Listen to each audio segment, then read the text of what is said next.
बिस्मिल्लाहिर्रहमानिर्रहीम, अस्सलाम वालेकुम। दोस्तों, आज बात करते हैं यूरिया, सिंपल यूरिया और उसके मुकाबले में ज़बरदस्त यूरिया। हमारे जो किसान दोस्त हैं, अक्सर जो हमारे किसान दोस्त हैं वो ज़बरदस्त यूरिया का इस्तेमाल नहीं करते।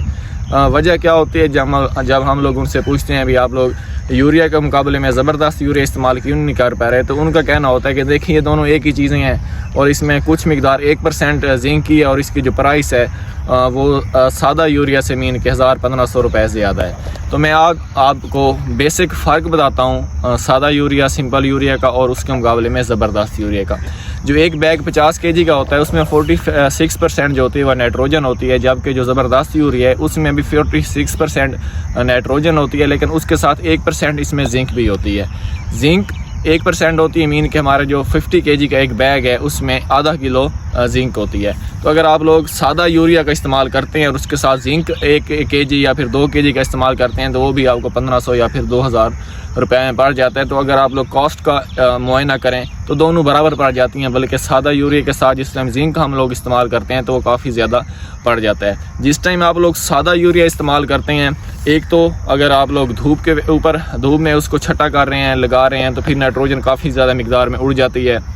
या फिर जितनी गहराई तक हमारा पानी जाता है नाइट्रोजन वाला, जिस टाइम हम लोग सादा यूरिया इस्तेमाल कर रहे होते हैं, तो हमारा जो गंदम का पौधा है, क्योंकि गंदम का सीज़न चल रहा है, गंदम से रिलेटेड मैं बात कर रहा हूँ, गंदम की स्टार्ट में जड़ें बहुत छोटी होती हैं, तो जितना नीचे तक पानी जाता है नाइट्रोजन भी वहाँ तक जाती है, वहाँ से जो हमारा पौधा होता है वो उसको उठा नहीं पा रहा होता है नाइट्रोजन को। और उसके साथ जैसे कि हमारी कमज़ोर ज़मीनें होती हैं, जैसे कि फास्फोरस की खादें होती हैं, वो भी ज़मीन में जाकर पड़ी रहती हैं। इसी तरह जो हम लोग अलहदा जिंक का इस्तेमाल करते हैं वो भी हमारे पौधे को बहुत कम मिकदार में मिलती है, बल्कि जो ज़्यादातर जिंक होती है वो नीचे पड़ी रहती है।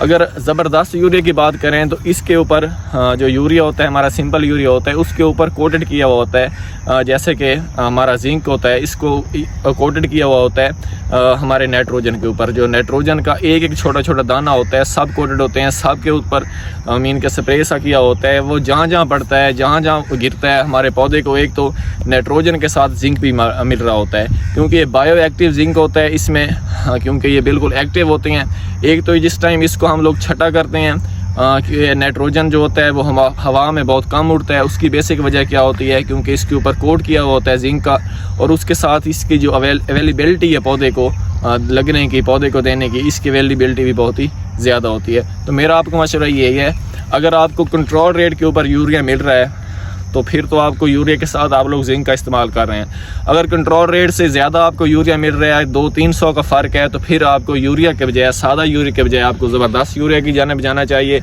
और यकीन मानिए ज़बरदस्त यूरिया का सादा यूरिया के मुकाबले में बहुत ही ज़्यादा फ़ायदा है, क्योंकि इसके साथ आपको जिंक भी मिल रही होती है और बायो एक्टिव जिंक होती है जो पौधे को फौरी तौर पर अवेलेबिलिटी होती है, अवेल करती है।